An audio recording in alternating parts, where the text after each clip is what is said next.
In the final fading moments of the year 1941, the vast azure canvas of the Pacific sky was not a realm of peace, but a kingdom conquered. A shadow, swift and silver, had fallen across the sun-drenched islands and turquoise waters, a dominion claimed not by armies on the ground, but by gods in the air. These were not deities of myth, but of steel and thunder, the pilots of the Imperial Japanese Navy and their celestial chariot, the Mitsubishi A6M, known to a terrified world simply as the Zero. It moved with a grace that defied the very laws of mechanics, a predator fashioned from metal so light it seemed woven from moonlight and air.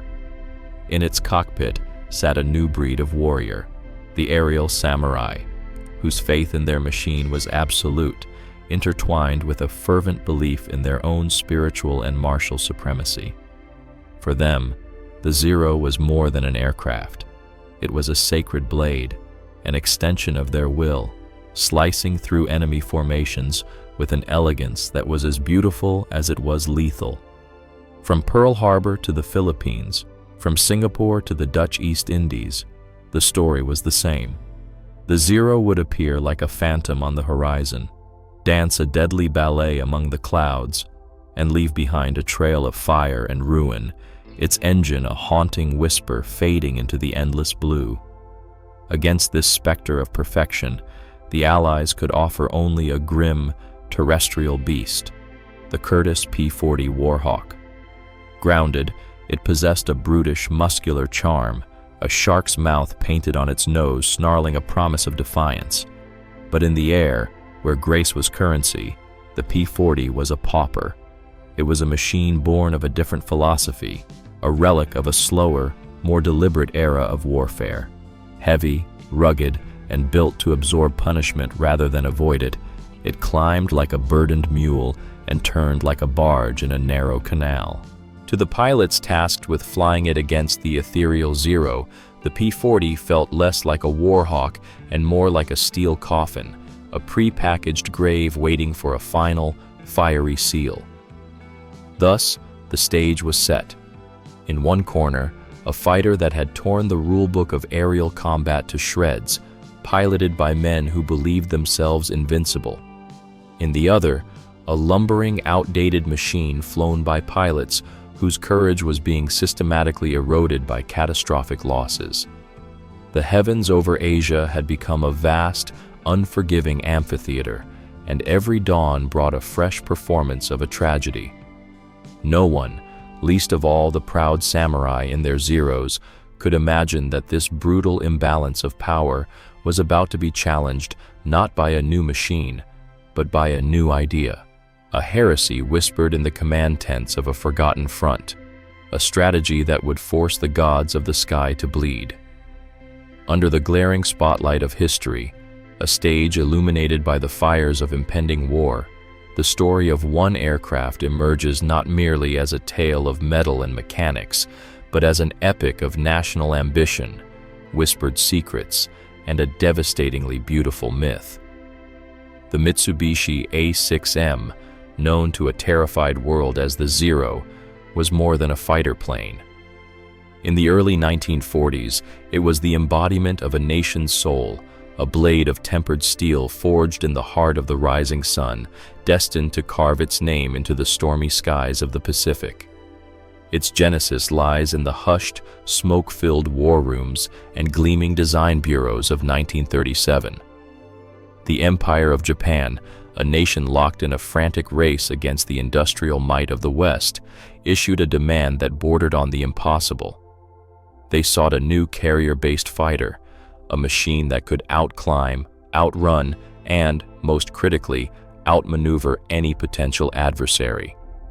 It needed the endurance to guard fleets across vast oceanic expanses and the firepower to sweep the skies clean. This was no ordinary procurement request. It was a prayer for a miracle, a sacred mission to create a celestial warrior that would guarantee Japan's dominance. Into this crucible of immense pressure stepped a man whose name would become inseparable from the legend he was about to create, Jiro Horikoshi. A brilliant, almost poetically minded engineer at Mitsubishi, Horikoshi was a visionary who saw aircraft design not as a problem of brute force, but as an art of sublime balance. He was handed a list of specifications so demanding that Nakajima, Mitsubishi's chief rival, bowed out, deeming them unattainable. But where others saw impossibility, Horikoshi saw a challenge to the very soul of Japanese ingenuity. He was shackled by Japan's greatest industrial weakness, the lack of powerful, high-performance aircraft engines comparable to those being developed in Britain, Germany, and the United States. He could not rely on raw power to meet the Navy's demands. Instead, he would have to achieve victory through a different, far more radical path. Horikoshi's solution was a dangerous and breathtaking philosophy: absolute, uncompromising lightness. He embarked on a fanatical quest to shed every ounce of superfluous weight. His creation was to be a masterpiece of minimalism, a machine where every component served multiple purposes. Every strut was sculpted to its barest essential form. He championed the use of a new top-secret aluminum alloy, a super duralumin developed by Sumitomo Metal, which was lighter and stronger than anything the West possessed. The Zero was built like a watch, intricate and exquisitely optimized.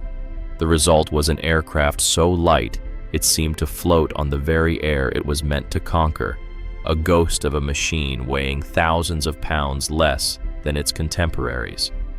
This obsession with weight, however, came at a terrible price. It was a Faustian bargain, a pact made with the gods of speed at the expense of the pilot's life. To achieve this ethereal grace, Horikoshi stripped away the armor plating that protected the pilot. He omitted the self-sealing fuel tanks that were becoming standard in Western fighters, tanks that could absorb enemy rounds without erupting into a fireball. The Zero was, in essence, a glass sword, breathtakingly sharp, lethally effective, but tragically fragile. A single, well-placed burst of enemy fire could transform the elegant dancer of the skies into a plummeting torch. The pilot, a modern samurai, was expected to compensate for this vulnerability with his skill, his spirit, and, if necessary, his life. From the moment the prototype, the A6M1, first roared into the sky in 1939, it was clear that Horikoshi had not just built a plane. He had birthed a legend. Test pilots were astounded. The controls were so perfectly balanced, so exquisitely responsive, that the aircraft felt not like a machine, but like a living extension of the pilot's own body. A mere thought, a gentle pressure on the stick, and the Zero would roll, loop, and turn with a liquid grace that no other fighter on Earth could match. It could climb at an almost vertical angle, hanging in the air like a hawk before its dive, and it could outturn anything the world threw at it. They called it the Ryzen, or Zero Fighter, after the last digit of the imperial year 2600, 1940, in which it entered service, a name that symbolized a perfect new beginning. Its first taste of combat, over China in the summer of 1940, was not a battle, it was a massacre. A dozen Zeros, dispatched to escort bombers, encountered a force of Soviet-built Polikarpov fighters flown by the Chinese. The Allied world had dismissed Japanese aviation as derivative and second-rate, a belief rooted in colonial arrogance. That day, the myth was shattered. The Zeros fell upon the startled Chinese pilots like wolves upon a flock. The Polikarpovs, rugged and maneuverable in their own right, were utterly helpless. They were swatted from the sky with contemptuous ease, their pilots dying without even understanding the nature of the predator that had ambushed them. In its first major engagement, the Zero achieved an almost unbelievable kill ratio, destroying dozens of enemy planes without a single loss. The reports that flowed back to Tokyo were intoxicating. The Zero was not just a success, it was a divine wind, a symbol of Japanese technological and spiritual supremacy. The press spun tales of its invincibility, and the pilots who flew it were elevated to the status of demigods. They were the new samurai, their Bushido code of honor and discipline perfectly mirrored in the unforgiving perfection of their mounts. An aura of sacred invincibility began to envelop the Zero and its pilots, a blinding light that cast deep, unseen shadows. The High Command, mesmerized by its stunning debut, chose to ignore the whispers of its fragility. The glass sword had not yet broken, and in the euphoria of victory, no one wanted to believe it ever would. To understand the legend of the Zero, one must look beyond the gleaming duralumin skin and the intricate engineering of its frame. The soul of the aircraft, the true source of its terrifying power in the opening act of the Pacific War, resided in the man who sat in its cockpit. The Zero was a sword, but it was the hand of the samurai that guided its lethal edge. The cockpit was not merely a workspace of dials and levers. For the pilots of the Imperial Japanese Navy, it was a shrine, an altar upon which they were prepared to make the ultimate sacrifice, guided by an ancient warrior code that had been resurrected for a new, mechanized age, Bushido. The path to becoming a Navy pilot was not a career choice. It was a spiritual calling, and its trials were designed to forge a man into something more than human. The selection process was a brutal crucible. For every 100,000 applicants, only a few hundred were chosen to even begin the training. These young men, often barely out of their teens, were seen as the finest stock of the empire, physically perfect, imbued with a fiery patriotism, and possessing a near fanatical devotion to the emperor, who they worshipped as a living god. They were entering a brotherhood, a monastic order of the sky, and the price of admission was the surrender of their individuality. Their training was a relentless campaign of psychological and physical torment. It was a philosophy of agony designed to strip away fear, ego, and all sense of self-preservation. Instructors wielded their authority with absolute power, and discipline was enforced with fists and wooden bats. A trainee who made a mistake in the air would be savagely beaten upon landing, a ritual designed to sear the lesson into his very being. They endured grueling physical exercises, sleepless nights, and constant mental pressure. The goal was to break the man and rebuild him as a component of a greater whole, an unflinching warrior whose only purpose was to serve the emperor. This forge of pain created a pilot of extraordinary skill and resilience, but it also instilled a dangerous rigidity in their thinking. They were taught that the Japanese spirit, their Yamato Damashi, was inherently superior to that of their decadent, individualistic Western opponents. Victory was a matter of will, and their will was unbreakable. In the air, this philosophy translated into a breathtaking, almost suicidal audacity. Aboard the Zero, an aircraft that responded to the slightest touch, the pilot and machine seemed to fuse into a single, lethal entity. The sky became their dojo, their sacred training hall, and combat was the ultimate test of their spirit. They flew with a ferocious aggression, always seeking the close-range acrobatic dogfight where the Zero's unparalleled maneuverability and their own razor-sharp skills could dominate. They saw combat not as a technical exercise of angles and energy states, but as a personal duel, a clash of honor between two warriors. To them, a defensive, hit-and-run tactic was not a clever strategy. It was the act of a coward, unworthy of a true fighter. The code of Bushido was explicit about death. Life was transient, a cherry blossom beautiful in its fleeting existence, and to die in battle for the emperor was the most glorious fate imaginable. Surrender, on the other hand, was an unthinkable stain, a dishonor so profound it would shame a man's family for generations. This belief had a devastatingly practical consequence. A Japanese pilot, his Zero riddled with bullets and streaming smoke, would not bail out. There were no parachutes packed with the expectation of use, If escape was impossible, he was expected to fight until the last moment, and if given the chance, to perform jigai, self-destruction, by crashing his crippled aircraft into an enemy target. This code, which created such formidable and fearless warriors, also contained the seeds of their doom. Their unwavering belief in their own spiritual and technical superiority bred a dangerous arrogance. They could not conceive that a clumsy, inferior aircraft like the P-40 could be a genuine threat. Early victories only hardened this conviction.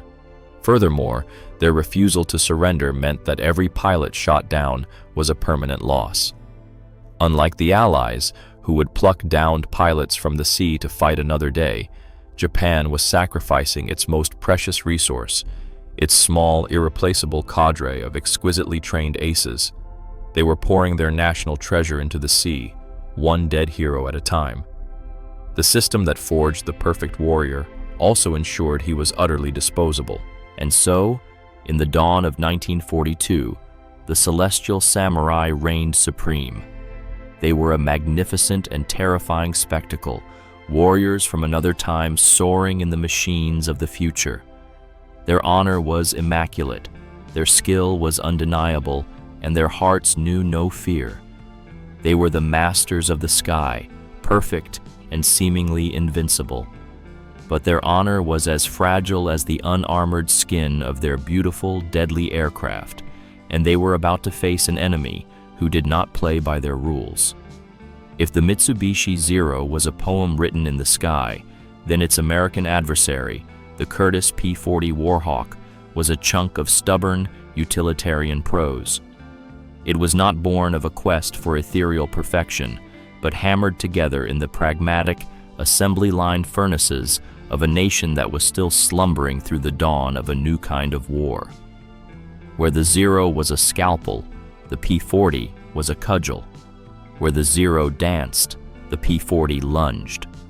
It was a machine without grace, a pugnacious, broad-shouldered brawler in a world that had suddenly fallen in love with elegant assassins. Its very silhouette spoke of a different era. Descended from the earlier P-36 Hawk, the P-40 was a transitional design, a bridge between the biplanes of yesterday and the superfighters of tomorrow. It was a creature of compromise. Lacking the time and resources to develop a new airframe from scratch, Curtiss-Wright engineers took the proven P-36 and shoehorned in a new, liquid-cooled Allison V1710 engine. The result was a plane with a brutish, muscular profile, its long nose housing the powerful but flawed engine, famously adorned with the snarling shark's mouth that would become its most iconic feature. It was a face that promised a fight.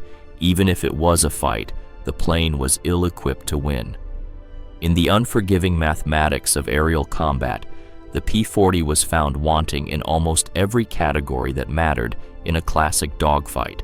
Its Allison engine, while powerful at low altitudes, was asthmatic in the thin, cold air above 15,000 feet where fighters often met. It lacked a proper two-stage supercharger, meaning a P-40 pilot who tried to chase a Zero in a climb was simply watching his enemy ascend to heaven, leaving him wallowing below. It was heavy, burdened by a ruggedness that was both its curse and its blessing. It turned like a freight train, and any American pilot foolish enough to be lured into a turning contest with the nimble Zero was committing an elegant form of suicide. They would follow the Japanese ace into a graceful pirouette, only to find the Zero effortlessly on their tail, its cannons spitting a final, fatal judgment. For the men who flew it in those first desperate months, the P-40 was a source of profound frustration and existential dread. It was the steel coffin of the prologue, a machine that felt tragically outclassed. They were sent into the sky in a flying anvil to fight a phantom. They would watch helplessly as Zeros, seeming to defy physics, danced around their formations, picking them off one by one. The controls felt heavy, the airframe sluggish. It was a plane that had to be bullied and wrestled through the sky, while its opponent seemed to be guided by thought alone. The psychological toll was immense. It was the demoralizing experience of knowing you were bringing a hammer to a sword fight. Yet, hidden within this ungainly, earthbound beast were three virtues, three sleeping strengths that were initially misunderstood and tragically underutilized. The first was its sheer, uncompromising toughness. The P-40 was built like a tractor. Its airframe could absorb an astonishing amount of punishment and keep flying. Where a few rounds of .50 caliber fire would cause a Zero to disintegrate into a cloud of metal confetti, a P-40 could be riddled with 7.7 millimeter holes, its wings torn, its systems damaged, and still have a chance to limp back to base, carrying its wounded pilot home.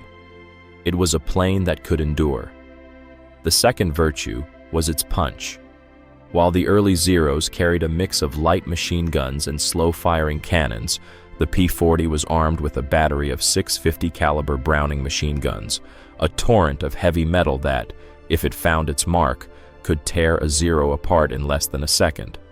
It was the sledgehammer to the Zero's rapier, crude but devastatingly effective. And the third, most crucial virtue, the one that would ultimately change everything, was its performance in a dive. The Zero, with its light, delicate construction, could not withstand the immense structural stress of a high-speed dive. Its controls would stiffen, and it risked tearing its own wings off. The P-40, however, being a heavier and more robust aircraft, could plummet like a stone. A Warhawk pilot could push his stick forward and enter a screaming, near-vertical dive, leaving the pursuing Zero far behind. The P-40 could run away. But in 1941, these strengths were just whispers, unrealized potential in a machine that seemed to be a symbol of America's unreadiness. It was a workhorse, a reliable but unspectacular tool being used all wrong. It was being thrown into a graceful, turning battle it was never meant to fight, and its pilots were paying the price in blood. Its greatest strength was not yet understood, because no one had yet written the new rulebook that would allow this lumbering beast to finally bare its teeth. The storm broke on December 7, 1941, a date that would live in infamy, not just for the ships burning in Pearl Harbor, but for the illusions that burned with them. In the hours and days that followed, as the tendrils of the rising sun flag unfurled across the Pacific, Allied pilots from the Philippines to Malaya scrambled into the cockpits of their machines, their hearts a mixture of grim duty and a confident, almost condescending resolve. They were the heirs of the great aces of the First World War, flying for the industrial titans of the West. The enemy, they had been told, flew flimsy paper and wood imitations of Western designs. The coming fight, they believed, would be a swift and brutal lesson in air power delivered by them. They were tragically correct. The lesson was indeed swift and brutal, but it was the Allies who were the pupils. The first classroom was the sky over the Philippines. When the initial waves of Japanese bombers appeared, the pilots of the U.S. Army Air Force's Far East Air Force climbed into their P-40s to meet them. They thundered into the air, a line of snarling, shark-mouthed fighters ascending into the dazzling tropical sun to defend their territory. And then they saw them. At first, just silver glints high above the bomber formations, specks of light that seemed to hang motionless. These were the escorts. The American pilots, trained in the school of the turning dogfight, pushed their throttles forward and climbed to engage, expecting to tangle with a clumsy foe. What happened next was not a battle. It was a vivisection. The silver specks resolved into the elegant, streamlined forms of the Zeros. They did not wait to be attacked. They fell upon the laboring P-40s like falcons dropping from a cliff. The American pilots, acting on instinct and training, banked to meet them head-on. It was the deadliest mistake they could possibly make. The Zeros, impossibly nimble, danced around their attacks with an almost contemptuous ease. A P-40 pilot would line up a shot, his sights briefly filled with the slender fuselage of a Japanese fighter, only to have it vanish in a flick roll, a maneuver so fast it seemed to defy the laws of physics. A moment of confusion, a frantic check of the mirrors, and then the horrifying realization. The Zero was now behind him, perfectly positioned, its cannons blinking like malevolent stars. The airwaves crackled with a symphony of slaughter, cries of disbelief, of terror, of rage. Men who had been confident warriors moments before were now just voices, screaming as their planes were torn apart around them. The P-40s, which had seemed so rugged on the ground, proved tragically vulnerable.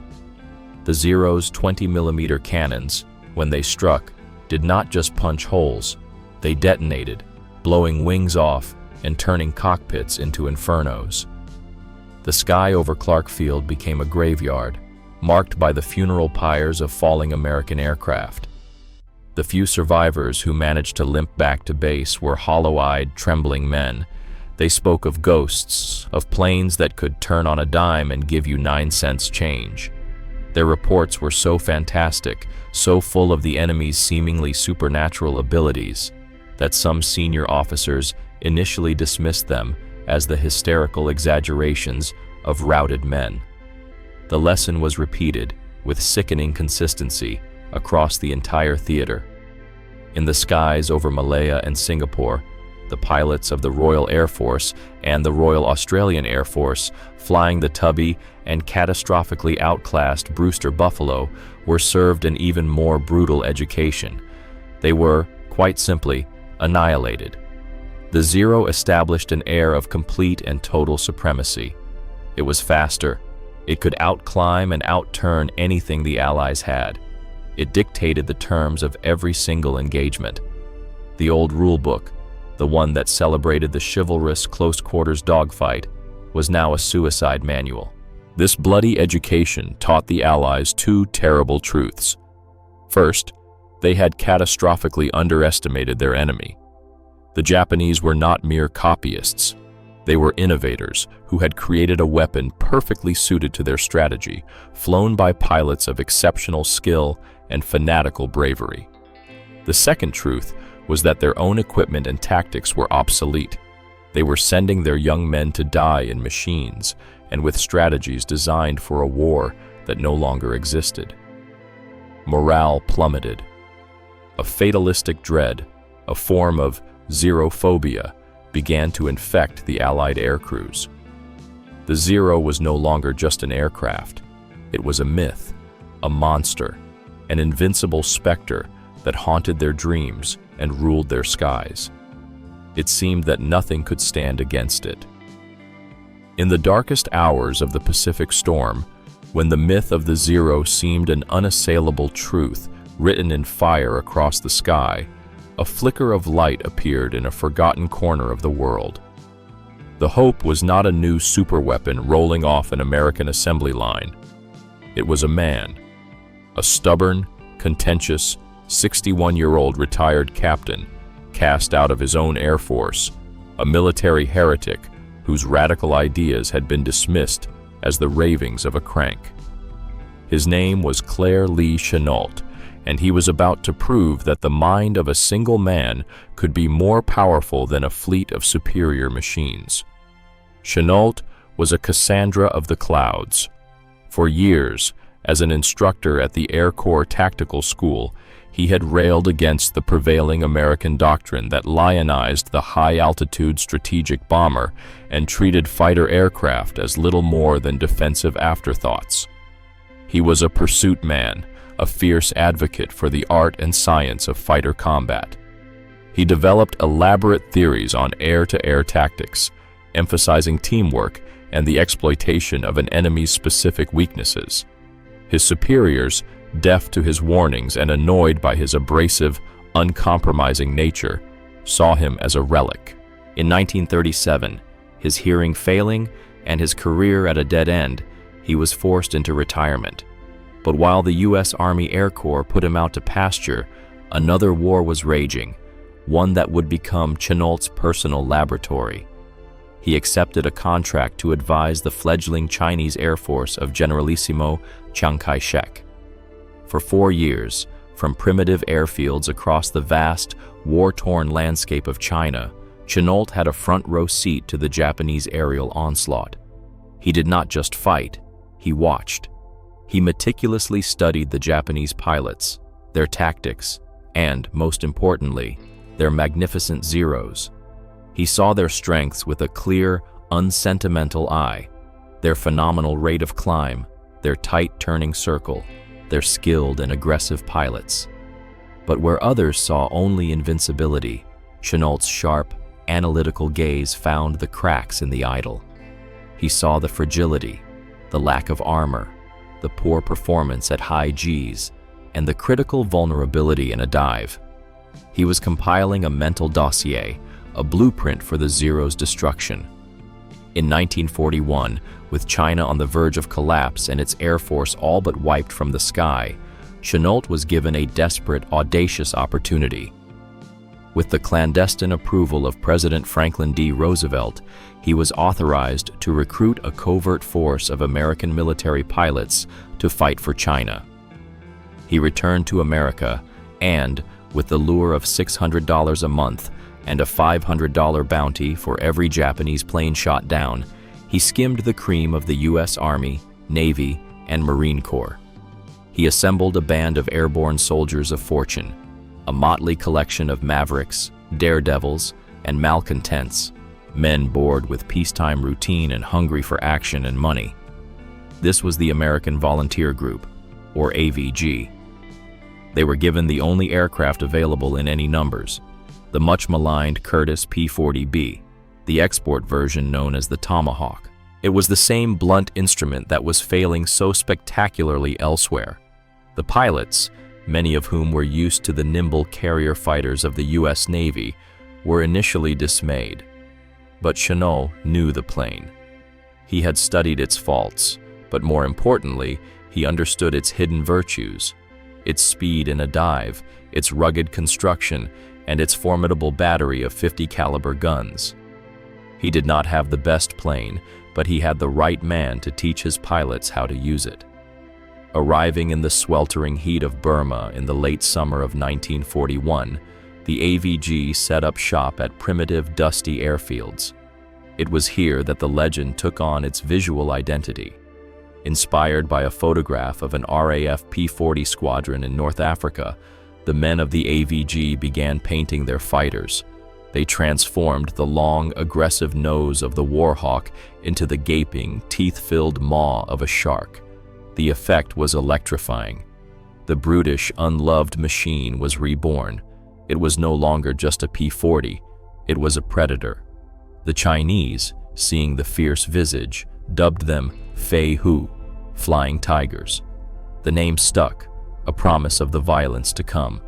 Chennault now had his men, his machines, and his theory. All that remained was to put it to the ultimate test against the gods of the sky. In a sweltering bamboo shack, under the lazy spin of a ceiling fan that did little to stir the thick Burmese air, Claire Chennault gathered his pilots. These were not raw cadets. They were seasoned aviators, men who believed they knew how to fly and fight. On a simple blackboard, with a piece of screeching chalk, Chennault proceeded to dismantle their entire universe. What he taught them was not a new set of tricks.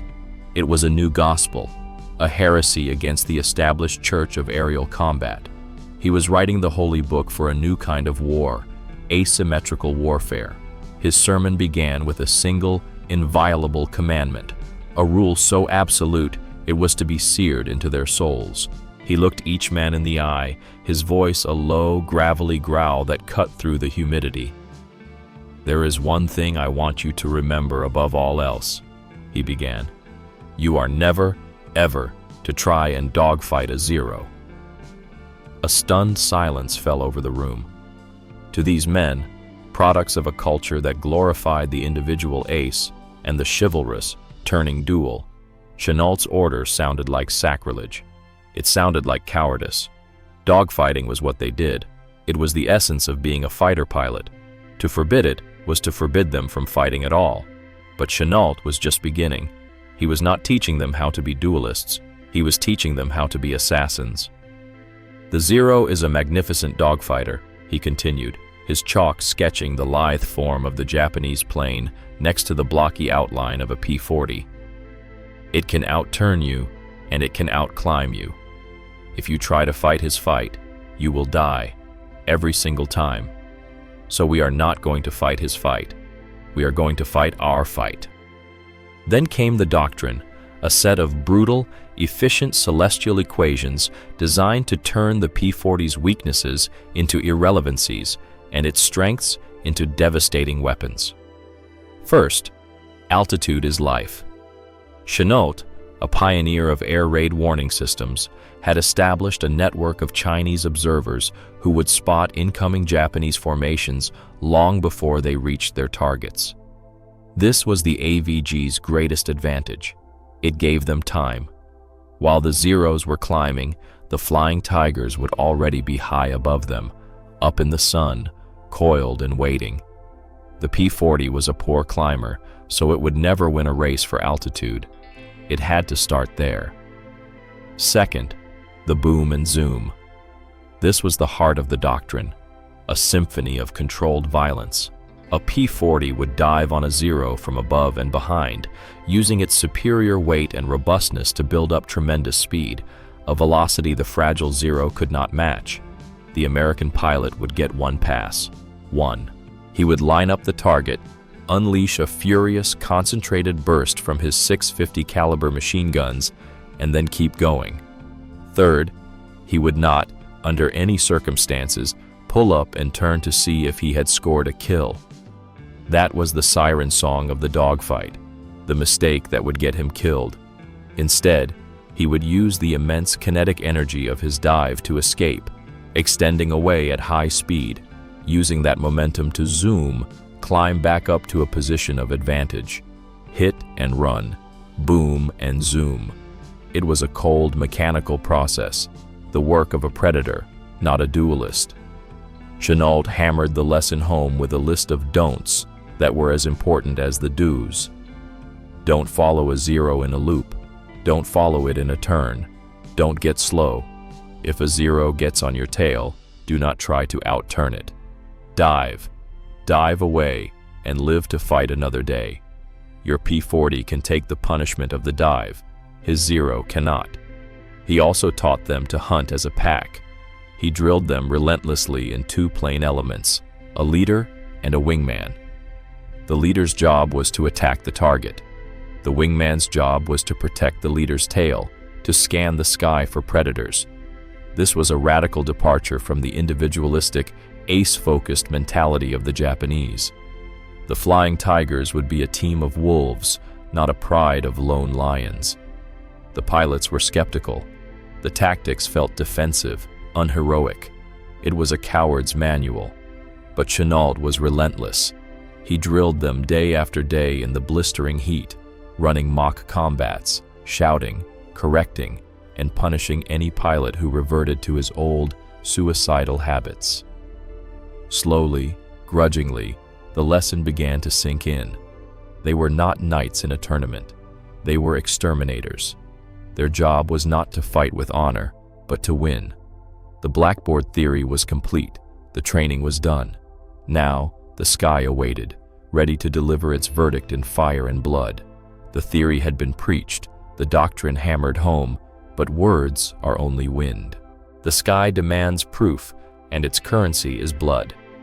On December 20th, 1941, just 13 days after the world had been set ablaze at Pearl Harbor, that proof arrived in the humid, hazy skies over southern Burma. This was the day the blackboard lessons of a cantankerous old general would be tested against the finest warriors of an empire. The day the snarling shark's mouth of the P-40 would finally bite. The morning air over the AVG's base at Mingaladon, near the vital port city of Rangoon, was thick with a nervous electric tension. Chennault's primitive but effective warning net, a spiderweb of Chinese observers connected by telephone and telegraph, crackled to life. A large formation of Japanese bombers, escorted by fighters, was roaring south from their bases in Thailand. Their target was Rangoon, the gateway for Allied supplies pouring into China. For the Japanese pilots, it was just another day's work, another routine exercise in terrorizing a helpless foe. They had no idea they were flying into the jaws of a trap. Chennault's voice, filtered through the static of a radio, was a calm, steady anchor in the storm of anticipation. He gave the order. The engines of the P-40s coughed to life, first one, then another, a discordant symphony that grew into a deafening roar. The shark-mouthed fighters of the 1st and 2nd Squadrons, Adam and Eves and Panda Bears, taxied down the dusty runway and clawed their way into the sky. This was not a panicked scramble. This was a deliberate, calculated ascent. Thanks to the early warning, they had the one thing that mattered most: time. They climbed steadily, laboriously, spiraling upwards into the vast blue emptiness, seeking the altitude that Chennault had told them was life itself. Below them, the Japanese formation appeared, a beautiful and terrible sight. A neat V of twin-engine bombers, glinting like silver fish, surrounded by a swarm of smaller, more agile shapes, the Zeros. The Japanese pilots scanned the sky, but they looked for enemies at their own level, or below. It was an arrogance born of countless easy victories. They did not look up. High above, hidden in the glare of the tropical sun, the flying tigers watched them come. The pilots' knuckles were white on their control sticks. They had been told what to do, drilled until it was muscle memory. But the sight of the legendary Zero, even from above, was enough to make a man's heart hammer against his ribs.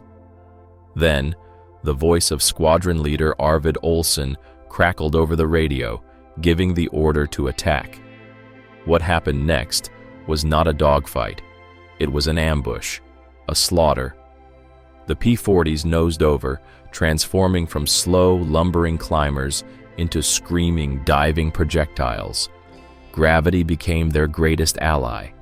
The airframe, which had groaned in the climb, now sang with speed. The pilots, their bodies pressed into their seats by the immense G-forces, guided their plummeting machines toward the unsuspecting enemy below. The Japanese pilot's first warning was the sound, a terrifying, high-pitched shriek as the heavy American fighters tore through the air above them. They looked up, their moment of supreme confidence instantly shattered, replaced by a heart-stopping shock. Out of the sun came death, painted like a predator. The P-40s fell upon the bomber formation like wolves on a flock of sheep. The AVG pilots followed their orders to the letter. They ignored the nimble Zero escorts, the tempting targets for a classic duel. They went for the bombers. A pilot named Fritz Wolf, in his first ever combat mission, lined up a Ki-21 Sally bomber in his sights.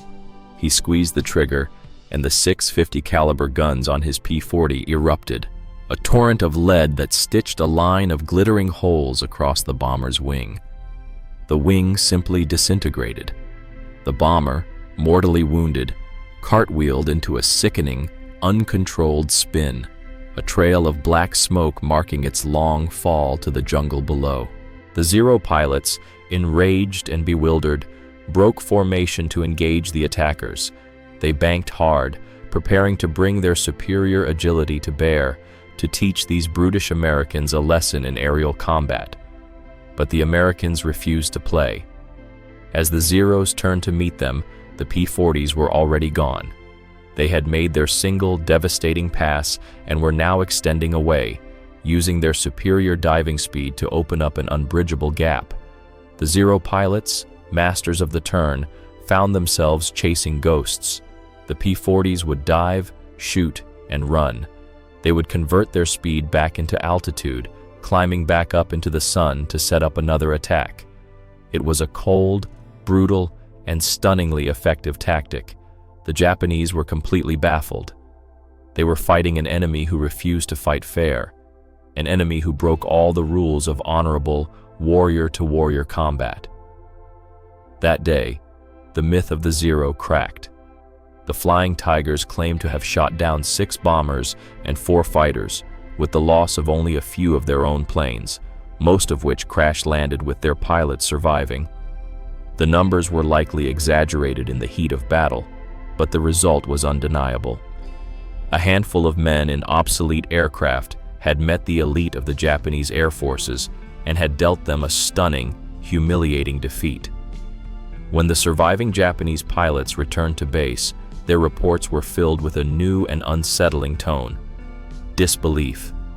They had been attacked by an enemy who was disciplined, aggressive, and who fought with a terrifying, machine-like ruthlessness. The first seed of doubt had been planted in the minds of the celestial samurai. For the Allies, it was a lightning bolt in a starless night. The flying tigers were real. The Zero could be beaten. A victory in the sky is a tangible thing: a plume of black smoke, a missing enemy aircraft, a triumphant pilot returning to base. But a defeat, for a force that has known only victory, is an abstraction, a ghost story told by shaken men, a discordant note in a symphony of conquest. When the first reports of the Flying Tigers' successes trickled back to the Japanese High Command in Rangoon and Bangkok, they were not met with alarm. They were met with a calm, cold, and unshakable disbelief. The truth, when it contradicts a deeply cherished myth, is often treated not as a fact, but as a form of madness. Imagine the scene: a debriefing room, humid and thick with stale cigarette smoke. A young Japanese pilot, his face still pale with the shock of combat, stands before his commanding officer. He has just seen his wingman, a veteran of the China campaign, vanish in a ball of flame. He has seen the shark-mouthed P-40s plummeting out of the sun, untouchable and terrifying. He tries to explain what happened. He speaks of the enemy's discipline, their terrifying diving attacks, their refusal to engage in a proper turning fight. He tries to convey the sheer, brutal efficiency of the ambush, and he is met with a patronizing smile. His officer, a man steeped in the doctrine of the Zero's supremacy, listens with an air of polite skepticism. A P-40? Outfly a Zero? Impossible. The American plane is a flying brick, a coffin. The pilot must be mistaken. Perhaps they were a new type of Grumman wildcat. Perhaps the pilot, in the heat and confusion of battle, misidentified them. Perhaps he was simply overwhelmed by superior numbers. The questions are not inquiries. They are accusations, subtle dismissals of the young man's testimony. It is easier to believe the pilot is hysterical or lying to cover his own incompetence than to believe the unthinkable, that the sacred sword of the empire has been parried by a clumsy iron club. This was not merely arrogance, it was a psychological fortress, its walls built from the bedrock of Japanese military culture. The first brick was Yamato Damashi, the belief in the superiority of the Japanese spirit. They had convinced themselves that their martial purity and unwavering will made them inherently superior to the soft, materialistic, and individualistic Westerner. A victory was therefore the natural order of things. A defeat, especially at the hands of mercenaries fighting for money, was a violation of that natural order. It simply could not happen. The second brick was the code of Bushido. Honor was paramount, and defeat brought shame. A pilot returning from a failed mission where he was outfought and outthought by an inferior enemy faced a crisis of honor. To admit the truth was to admit that his spirit, his training, and his divine aircraft were not enough. It was far easier and more honorable to attribute the loss to a lucky shot, an overwhelming ambush, or some other factor that absolved him of the shame of being tactically outwitted. And so, the reports that did make it up the chain of command were often filtered through a lens of self-preservation and honor, muddying the waters and reinforcing the narrative of American cowardice and luck. The third and thickest brick was the state propaganda machine. The Zero was not just a weapon, it was the central icon of Japan's technological and martial prowess. It was on posters, in newspapers, in films. Schoolboys dreamed of flying it. The entire nation's morale was intertwined with the myth of its invincibility. To admit that this icon had a fatal flaw, that it could be systematically defeated by a supposedly obsolete American fighter, would be to send a tremor of doubt through the entire edifice of the war effort. So, the propaganda ministry went to work. The Flying Tigers were painted as dishonorable bandits, airborne pirates who fought with cowardly tactics because they lacked the spirit for a true samurai duel. Their victories were dismissed as wild exaggerations, desperate lies told by a losing side. At home, the Japanese public heard nothing of the losses over Burma. They heard only of glorious victories, of the continued march of the emperor's righteous forces. The wall of disbelief was reinforced with the mortar of deliberate deception. Behind this wall, the Japanese tactical analysis failed completely. They looked at the P-40's schematics, its known performance data, its slow climb rate, its poor turning radius, and concluded, correctly, that it was a vastly inferior dogfighter. They were prisoners of their own success. Because the turning battle was the only form of combat they respected, they were intellectually incapable of seeing that the Americans had simply chosen not to play that game. They were analyzing the board, but the enemy was playing chess while they were still playing checkers. This intellectual rigidity, this inability to imagine that an opponent might fight differently, was perhaps their greatest vulnerability. And so, as the weeks turned into months, the losses mounted. The same strange stories kept coming back from different squadrons. Stories of diving attacks from high altitude, of an enemy who struck and vanished, of Zeros being torn apart by concentrated 50 caliber fire. It was a pattern, and a pattern cannot be dismissed as luck forever.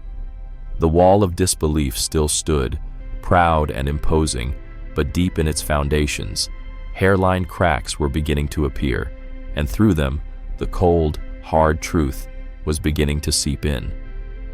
By the spring of 1942, the name Fei Hu had become a curse whispered in the ready rooms of Japanese air bases from Thailand to China. The myth of the Zero's invincibility, once a shining beacon of imperial pride, was now tarnished, its luster dimmed by the inexplicable and infuriating successes of the shark-mouthed P-40s. The High Command's wall of disbelief was beginning to crumble under the steady pressure of mounting losses. Something had to be done. The bandits had to be exterminated, and honor had to be restored. To this end, they dispatched a sword of immense sharpness, Lieutenant Saburo Tokugawa. Tokugawa was not just an ace, he was an artist of the sky, a celebrity pilot with over 40 aerial victories to his name. He was a veteran of the fighting in China, a man who had danced with death so many times that he had come to see it as a familiar partner. He flew his Zero, not like a machine, but like a master calligrapher wields a brush, each movement precise, elegant, and imbued with a deadly purpose. He was the living embodiment of the samurai spirit, and he viewed the Flying Tigers and their hit-and-run tactics with a deep, visceral contempt. He saw them as dishonorable thugs, and he was sent to Burma for one reason: to hunt them down and teach them the meaning of a true warrior's duel. On a brilliantly clear morning in May, Tokugawa led a flight of 10 Zeros on a fighter sweep over the AVG's main base.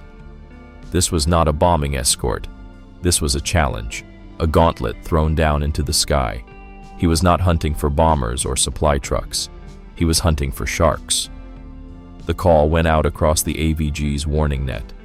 Chennault's voice was cool over the radio, but his pilots knew what this meant. This was not a routine mission. This was a test of everything they had learned. Leading the American flight that day was David Lee "Tex" Hill, a squadron leader whose laconic Texas drawl masked a fierce and calculating mind. Hill gathered his pilots. "They're hunting us today, boys," he said calmly. "They're angry, and they're going to be aggressive. Don't you dare get sucked into a turning fight. Stick to the book, our book." The P-40s climbed, as always, positioning themselves between the enemy and the sun. Below them, Tokugawa's flight spread out, arrogantly inviting a fight. Tex Hill picked his moment and then gave the order. The P-40s fell from the sky like thunderbolts. The initial pass was a textbook AVG ambush.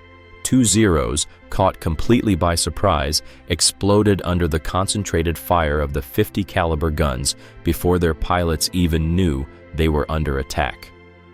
Tokugawa was incandescent with rage. This was exactly the kind of cowardly ambush he had heard about. He watched his men die without a chance to fight, and his warrior's pride screamed for vengeance. He spotted one of the P-40s, flown by Tex Hill, pulling up from its dive. This was his chance. Forsaking all other objectives, ignoring his own wingmen, Tokugawa pushed his throttle to the wall and gave chase. The duel was on. What followed was a masterclass in asymmetrical combat. Tokugawa, in his sublime Zero, was a specter of death. He was faster in the climb, and he could turn on a whisper. He clung to Hill's tail, trying to force the American into the turning, twisting dogfight that would mean his certain doom. Hill could feel the cannon shells from the Zero stitching the air around him, a few even striking his fuselage with a jarring clang that vibrated through the entire airframe. The P-40 shuddered, but its rugged construction held. It could take the punishment. Hill refused the bait. He would not turn. He used his P-40's strengths, diving to gain speed, then using that energy to climb, forcing Tokugawa to follow him in a vertical game where the Zero's turning advantage was nullified. It was a brutal, exhausting chess match at 400 miles per hour. But Tokugawa was relentless. He was a master, and slowly, inexorably, he was closing the distance, his guns poised for the killing blow. Hill was running out of sky. He had one last card to play, the one Chennault had saved for exactly this situation, the dive. Hill rolled his P-40 onto its back and plunged toward the emerald green jungle 20,000 feet below. The scream of the wind became a physical force, the plane shaking violently as it approached its structural limits. In his mirror, he could see the silver hawk of Tokugawa's Zero following him down, a predator unwilling to let its prey escape. Tokugawa was consumed by the thrill of the kill. He was faster, he was more agile, and victory was seconds away. He had the American now, but he had forgotten the lesson his fallen comrades had tried to teach him. He was pushing his delicate Zero too hard, into a realm of physics where it did not belong. Just as the jungle canopy seemed to rush up to swallow them both, Tex Hill did something that defied all of Tokugawa's experience. With all the strength in his arms, he hauled back on the stick. The robust P-40, built like a bridge, responded.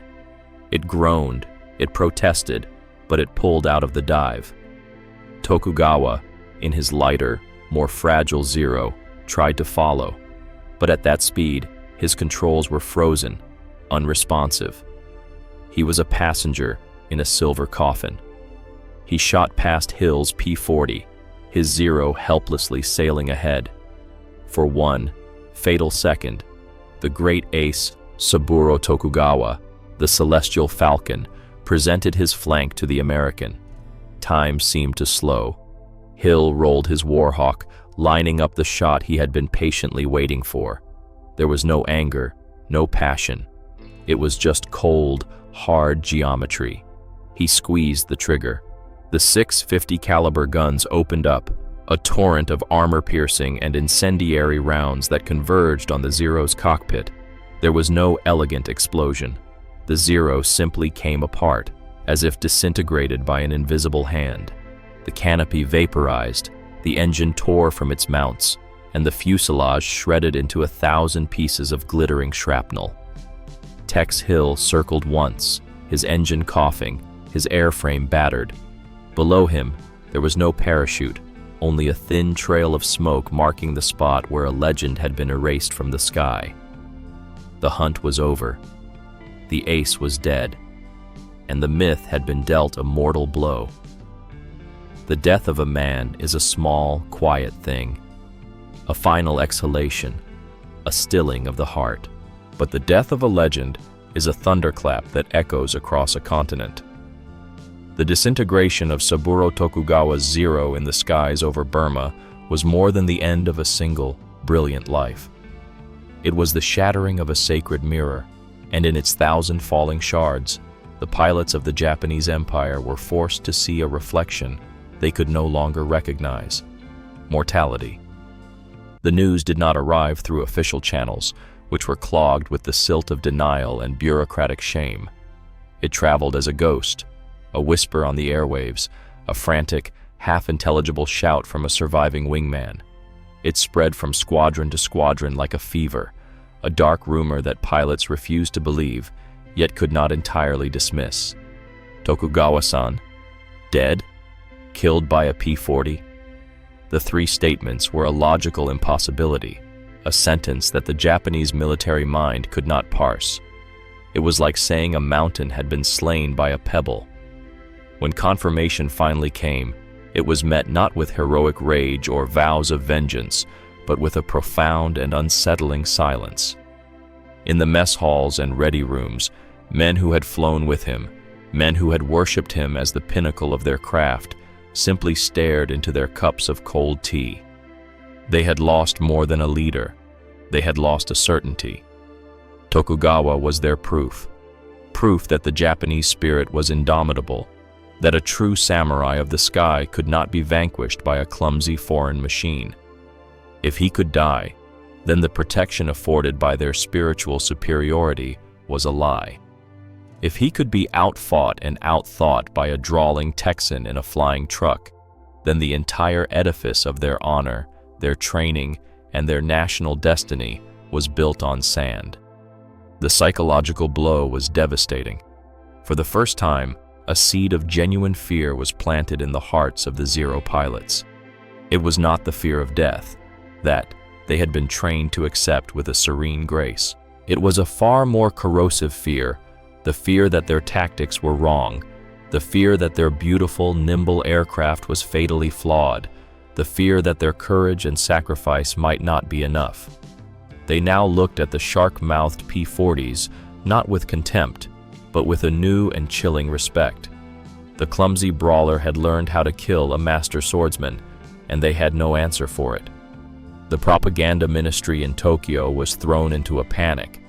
They had created the myth of the invincible ace, and now they had to uncreate it without admitting he had been beaten. It was an impossible task. Tokugawa's death could not be announced as a heroic sacrifice. He had not crashed into a warship or taken out a battery of anti-aircraft guns. He had been clinically, systematically dismantled in a duel he had initiated. They settled on a narrative of vague, heroic ambiguity.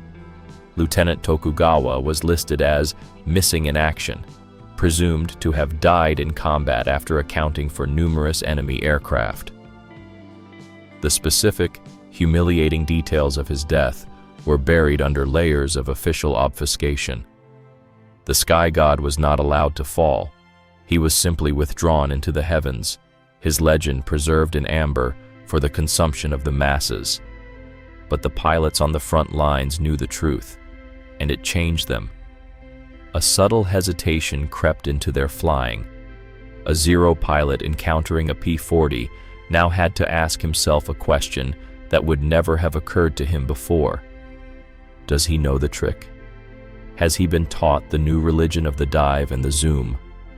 The sublime, arrogant confidence that had made them so formidable was replaced by a sliver of doubt, and in the razor-thin margins of aerial combat, a sliver of doubt is a death sentence. For the Flying Tigers, the news of Tokugawa's demise was an elixir. It was a thunderous validation of Chennault's doctrine. Tex Hill became a legend in his own right, not just for the kill, but for how he did it, with patience, discipline, and a cold, intellectual fury. The AVG had not just killed an ace, they had slain a dragon. Their morale, already high, soared into the stratosphere. They had looked the devil in the eye and had not blinked. The P-40, the unloved, ugly duckling of a fighter, was now seen for what it was, a giant killer.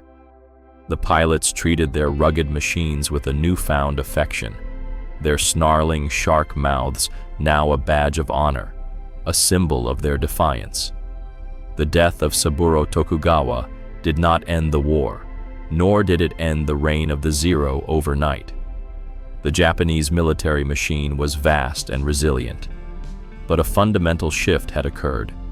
The period of absolute, unchallenged Japanese air supremacy was over. The legend of the invincible Zero, once a shining and potent weapon in Japan's arsenal, was now a ghost, haunting the memories of those who had once believed in it. The sky god had fallen, and in doing so, had made the heavens a battlefield once more. The death of a single ace, like Saburo Tokugawa, was a crack in a mighty dam. But a dam does not fail in an instant. It fails by degrees, as the pressure of the water exploits that initial weakness, widening it until the entire structure groans, shatters, and is swept away in a torrent of its own making. The death of the Zero's legend was not a single event, but a process, a slow, agonizing erosion of its divinity, a fall from grace that played out across the vast, unforgiving expanse of the Pacific Ocean. The lessons learned in the humid skies of Burma did not remain there. The gospel of Claire Chennault, once a heretical whisper, was now being studied with desperate interest in the war rooms of Pearl Harbor and Washington, D.C. Captured Zeros were dissected, their strengths and, more importantly, their weaknesses laid bare on the sterile floors of engineering labs. Pilots who had survived encounters with the Flying Tigers shared their hard-won knowledge. A new catechism of combat was spreading through the Allied forces. Do not turn with a Zero. Use your speed. Use your armor. Dive. Hit them when they are not looking, and run before they can respond. The asymmetrical warfare pioneered by the AVG was becoming doctrine. Simultaneously, the industrial furnace of the United States, now fully stoked, began to produce a new generation of celestial gods. These were not compromises like the P-40. These were machines designed from the outset to kill Zeros. Grumman, the Iron Works, which had built the rugged F-4F Wildcat, unleashed its successor, the F-6F Hellcat. It was a plane built on the lessons of 1,000 bitter encounters. It was faster than the Zero, it could outclimb it, and crucially, it was armored like a flying tank and armed with 6 50 caliber machine guns. It was, in essence, a P-40 on steroids, with all of its virtues magnified and its vices eliminated. It was a Zero killer, pure and simple. It was joined by the Vought F-4U Corsair, the Whistling Death, with its iconic inverted gull wings, a powerhouse of an aircraft that could outrun the Zero by nearly 100 miles per hour. And in the Army Air Forces, the twin-boomed P-38 Lightning brought its own unique brand of lethality to the fight. The sky was no longer the Zero's private hunting ground. It was becoming crowded with predators who were bigger, stronger, faster, and specifically designed to hunt it. The Japanese response was fatally slow. Trapped by a combination of industrial limitations and a rigid, honor-bound mindset, they continued to produce upgraded but fundamentally unimproved versions of the Zero. The A6M5, the final major variant, had a slightly more powerful engine and stronger wings to allow for a faster dive, but it was still the same fragile, unarmored dancer in a sky now filled with heavyweight boxers. The most terrible wound, however, was self-inflicted. The Bushido Code, which had created such fearless warriors, now became a demographic death sentence. Japan's pool of exquisitely trained, veteran pilots was finite. With every ace who chose to die in his cockpit rather than bail out, a priceless library of combat experience was lost forever. Allied pilots, by contrast, would parachute from their crippled planes, be plucked from the sea by submarines or flying boats, and be back in the fight weeks later, their knowledge intact. Japan was hemorrhaging its most valuable asset, while the Allies were recycling theirs. New Japanese pilots, rushed through a truncated training program, were sent into combat with only a fraction of the skill of the men they were replacing.